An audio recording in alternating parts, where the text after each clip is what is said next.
चलिए स्टार्ट करते हैं अपना 7th वाला क्वेश्चन।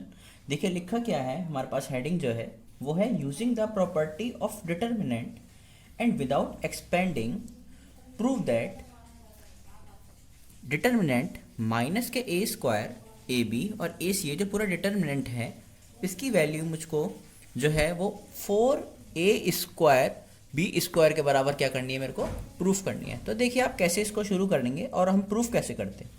देखिए सबसे पहले हमारे पास जो दिमाग में एक चीज़ आती है ये सवाल देखने के पहले, ये है कि सबसे पहली वाली रो में आप देख रहे हो कि पूरी रो में ए और ए कॉमन है, दूसरी में बी कॉमन है और तीसरी में आपके पास सी कॉमन है। तो देखिए सबसे पहले हमारे पास इसको छोटे करने का तरीका तो यही है, क्योंकि हम क्या सोचते हैं सबसे पहले कि हम क्वेश्चन को इस हिसाब से छोटा कर लें कि जिस हिसाब से हमारे पास जब हम उसको सॉल्व करें तब कोई दिक्कत ना आए। तो देखिए सबसे पहला हम स्टेप क्या लिखेंगे, हम लिखेंगे इस पे क्या कि on taking A comma B comma C from R1 R2 and R3। देखिए मैंने क्या लिखा है, मैंने क्या करा है, हम कॉलम में से भी निकाल सकते हैं और हम रो में से भी निकाल सकते हैं। तो मैंने क्या करा है, मैंने रो में से निकाल लिया, आप चाहोगे तो आप कॉलम में से निकाल लेना। ठीक है, सबसे बेस्ट ऑप्शन ये रहेगा, जो आप चाहते हो आप वो प्रेफर करो यहाँ पे। तो हमने क्या करा है, हमने रो में से निकाल लिया। देखिए A B B B C, तो आप कहीं से भी आप यहाँ पे निकाल सकते हो। अच्छा, अब बात ये आती है कि निकालने के बाद बचा क्या। जब आपने पहली रो में से ए कॉमन निकाल लिया तो पक्की बात से यहाँ पे जब 2a थे तो यहाँ पे क्या बचा, माइनस का a बचा, यहाँ b बचा और यहाँ c बचा। जब आपने b कॉमन निकाला तो यहाँ पे a बचा, यहाँ पे माइनस का b बचा और यहाँ पे क्या बचा आपके पास, खाली c बचा।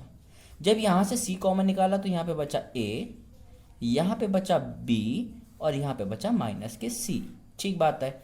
अब देखिए क्या करेंगे हम, अब हमारे पास दिमाग क्या कहता है कि भाई अब इससे आगे और क्या हो सकता है। आप देख पा रहे होगे कि आपने यहाँ पे a b और c कॉमन निकाल लिया था, तो a b और c हमारे पास ये आ गए बाहर, क्या कॉमन आ गया। देख रहे होगे इस रो में से और सॉरी इस कॉलम में से a है, इसमें b है और इसमें c है। देखिए कॉमन निकालने का तरीका सिर्फ ये है कि आपके पास तीनों के अंदर a होना चाहिए। या तो यहाँ पे 0 होता तो यहाँ पे दोनों में a होता, तब भी आप कॉमन ले सकते थे, लेकिन अगर यहाँ पे b होता तब आप इसमें से कॉमन नहीं ले सकते थे। तो आप ये भी कह सकते हैं अगले स्टेप में क्या कि ऑन टेकिंग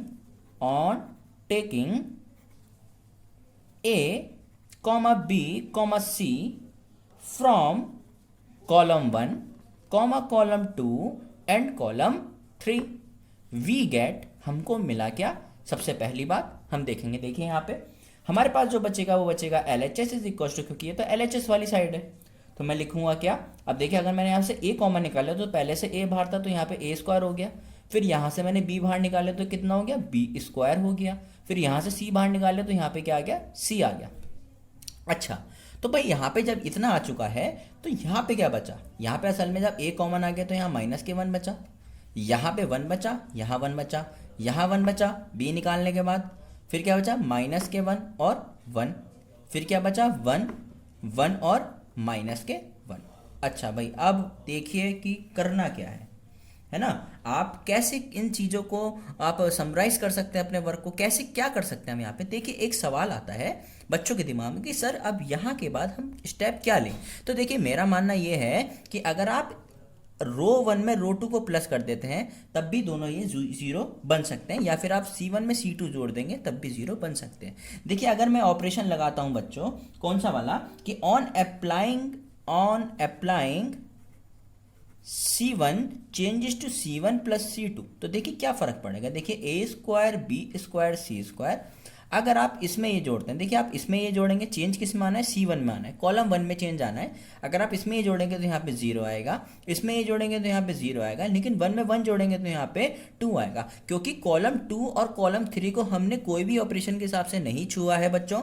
इसलिए यहाँ पे जो C2 और C3 वाला कॉलम है ये वैसी का वैसी आ जाएगा। देखिए अब आपको बहुत सिंपल है, क्योंकि आपको पता है कि हम करेंगे क्या। देखिए बहुत आसान है, क्योंकि ये कॉलम वन जो है उसमें दो टर्म जीरो हो गए।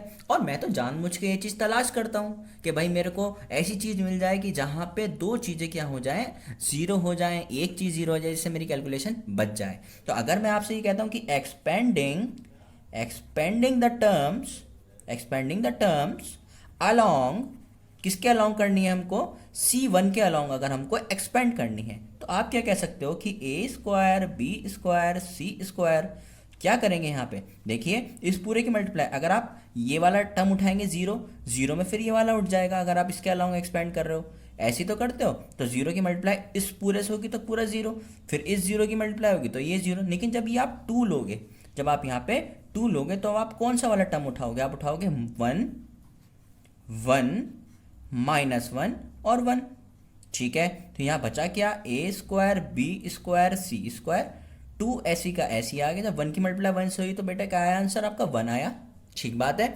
इसके बाद जब माइनस वन की मल्टीप्लाई माइनस वन वन से होएगी तो आएगा माइनस के वन।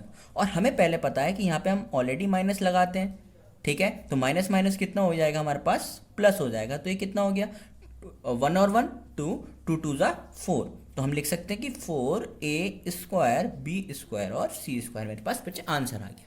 ठीक है, ये सवाल बहुत अच्छा था और आपने देखा कि आपने इसको प्रूफ भी करके दिखा दिया है। ठीक है, ये ऐसे सवाल बहुत अच्छे हैं और आपको प्रैक्टिस करना चाहिए। ठीक है, इसके साथ मैं अगली वीडियो में आपको या एट्थ जो आपका क्वेश्चन है, एट्थ क्वेश्चन का फर्स्ट पार्ट मैं आपको कराऊंगा। जब तक के लिए आप चीज़ों को प्रैक्टिस करते रहिए और चैनल को सब्सक्राइब कर दीजिए और वीडियो को लाइक कर दीजिए। Thank you so much.